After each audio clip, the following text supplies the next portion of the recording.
છે તમારું આજના નવા વિડીયોમાં। તો આજે હું તમારા માટે મસ્ત મજાની નવી રેસીપી લઈને આવી છું। તો આજે આપણે બનાવવા છે ઢોસા।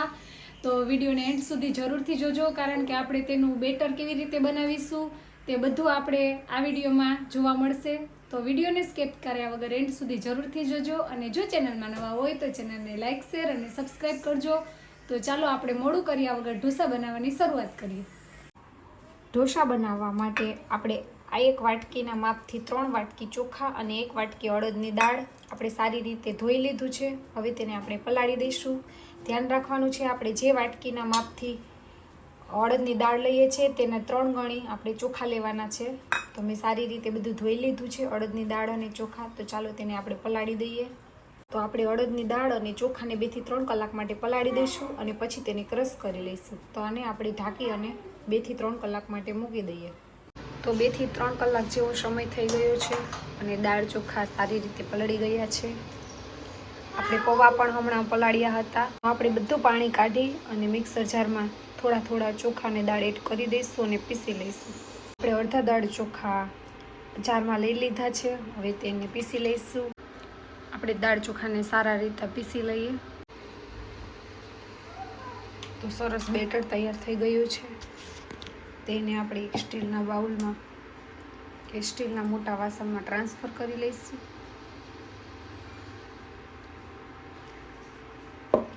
હવે બાકીના દાળ ચોખાને પણ થોડા પાણી સાથે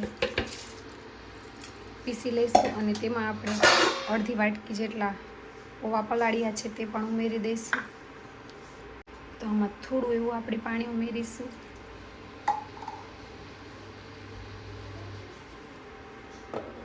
ઢાંકણ ઢાંકી અને આપણે તેને ક્રશ કરી લઈશું।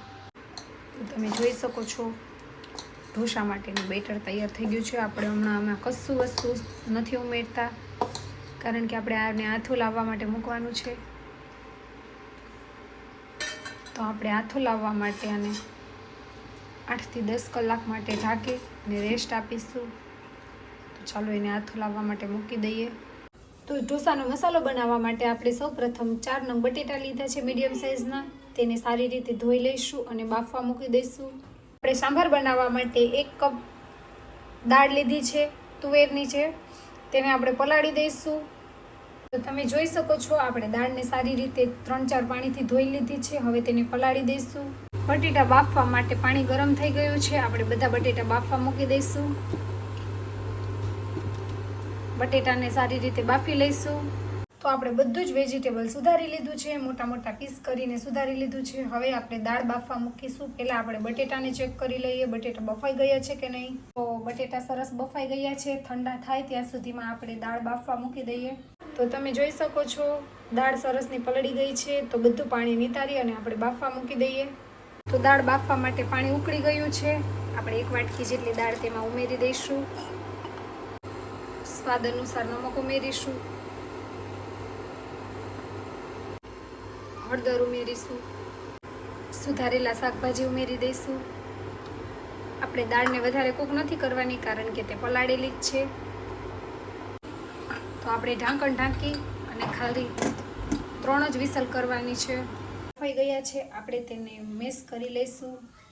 આપણે બટેટાનો મસાલો બનાવવા માટે બટેટા બાફીને છૂંદો કરી લીધા છે, અડદની દાળ છે, ચણાની દાળ છે, લીમડો, લીલું મરચું છે અને ડુંગળી છે અને બીજા બધા રૂટીન મસાલા છે। તો ચાલો આપણે મસાલો બનાવી લઈએ। તો બટેટાનો મસાલો બનાવવા માટે આપણે પેનમાં તેલ લઈ લીધું છે। તેલ આવી જાય તેમાં રાઈ ઉમેરીશું। રાઈ ફૂટી ગઈ છે, આપણે ચણાની દાળ ઉમેરીશું, થોડી અડદની દાળ ઉમેરીશું, ગોલ્ડન બ્રાઉનને થવા દઈશું। તો દાળનો કલર ચેન્જ થઈ ગયો છે। મીઠા લીમડાના પાન ઉમેરીશું, ડુંગળી ઉમેરીશું, ડુંગળીને પણ આપણે ગોલ્ડન બ્રાઉન કલરની થવા દઈશું। 1 લીલું મરચું ઉમેરીશું, તેને પણ સાંતળી લઈશું। ત્યારબાદ બટેટાનો છીણેલો માવો ઉમેરીશું, તેને સારી રીતે તેલમાં મિક્સ કરી લઈશું। મસાલા કરીશું, સ્વાદ અનુસાર નમક ઉમેરીશું, હળદર ઉમેરીશું,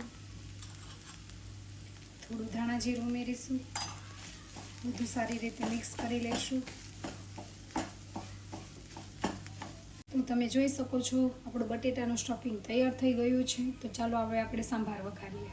સાંભાર વઘારવા માટે આપણે ખડા મસાલા છે, એક સૂકું લાલ મરચું, તમાલપત્ર, સાંભારનો મસાલો, આંબલીની પેસ્ટ, પછી મીઠો લીમડો છે, ધાણા છે અને ગોળ છે. તમે જોઈ શકો છો દાળ અને શાકભાજી સરસ બફાઈ ગયા છે. તો ચાલો આપણે સાંભાર વઘારી લઈએ. તો આપણે સાંભાર વઘારવા માટે પેનમાં તેલ લઈ લીધું છે. તેલ આવી ગયું છે. આપણે તેમાં રાઈ ઉમેરીશું. રાઈ ફૂટી ગઈ છે, તેમાં આપણે ખડા મસાલા ઉમેરીશું. એક સૂકું લાલ મરચું, તમાલપત્ર, લીમડાના પાન, હિંગ નાખીશું. ત્યારબાદ એક સુધારેલી ડુંગળી ઉમેરીશું. થોડું આદું છીણી નાખીશું.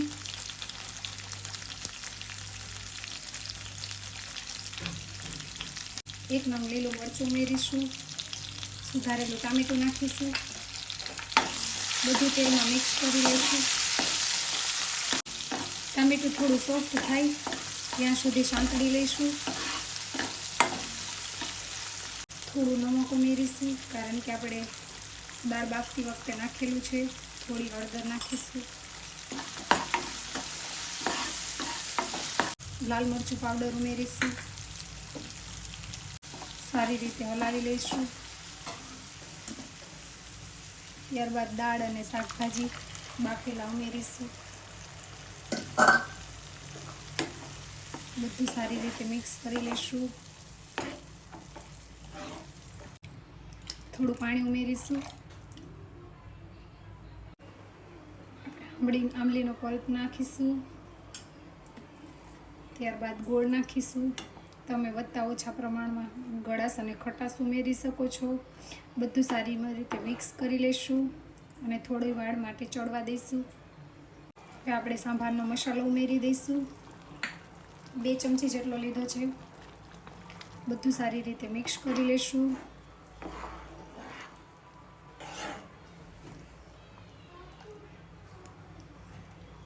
તો સાંભાર તૈયાર થઈ ગયો છે. આપણે કોથમીર ઉમેરીશું.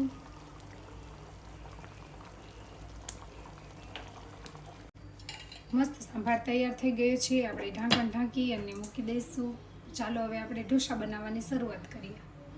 તો આપણે જે બેટર પલાળ્યું હતું એને 7 થી 8 કલાક જેવો સમય થઈ ગયો છે. તમે જોઈ શકો છો આપણું બેટર મસ્ત ફૂલી સરસ થઈ ગયું છે.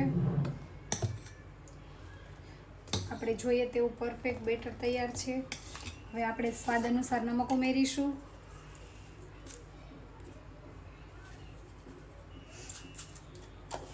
બરોબર મિક્સ કરી લઈશું.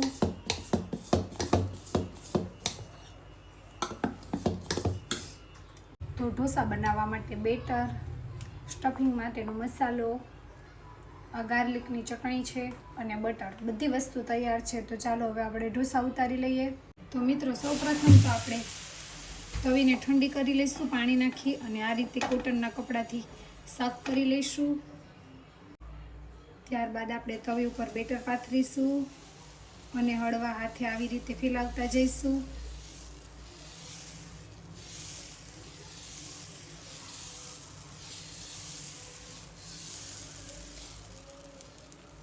તમે નાની મોટી સાઈઝનો ઢોસો તૈયાર કરી શકો છો.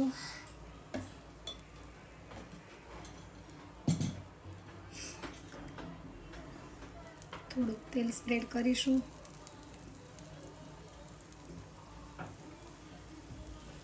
ઢોસાને ચડવા દઈશું. તમે જોઈ શકો છો ઢોસામાં કેવી સરસ ડિઝાઇન થઈ છે અને ધીમે ધીમે ઢોસો ચડે છે. મિત્રો તમે જોઈ શકો છો ઢોસો તેની મેળાએ પેનથી છૂટો પડી ગયો છે.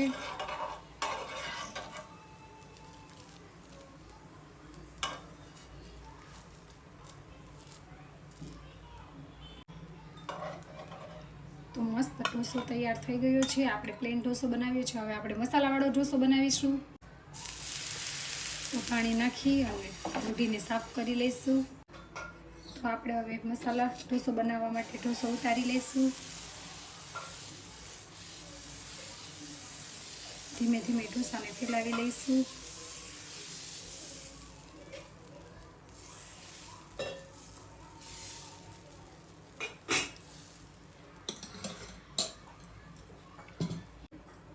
થોડું બટર ઉમેરીશું.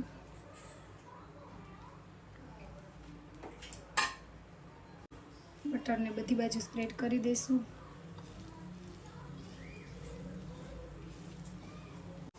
લસણની ચટણી ઉમેરીશું, તેને પણ સ્પ્રેડ કરી દઈશું. બનાવેલો બટેટાનો માવો ઉમેરીશું, તેને સ્પ્રેડ કરી દઈએ. તો ઢોસો સરસ ચડી ગયો છે, તમે જોઈ શકો છો એકદમ ક્રિસ્પી થઈ ગયો છે. આપણે તેને વાળી લઈશું અને આપણે ઢોસાને પ્લેટમાં કાઢી લઈશું.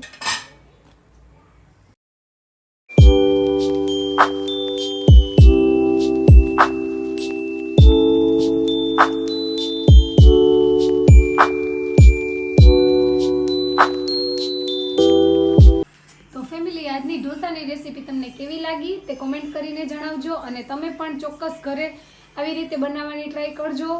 તો સરસ જ બનશે ઢોસા, પરફેક્ટ માપથી બનાવશો તો આજનો વિડીયો અહીંયા સુધી. તો વિડીયો તમને કેવો લાગ્યો તે ખાસ કોમેન્ટ કરીને જણાવજો, અને મારી ચેનલમાં નવા હોય તો ચેનલને લાઈક, શેર અને સબસ્ક્રાઈબ કરજો.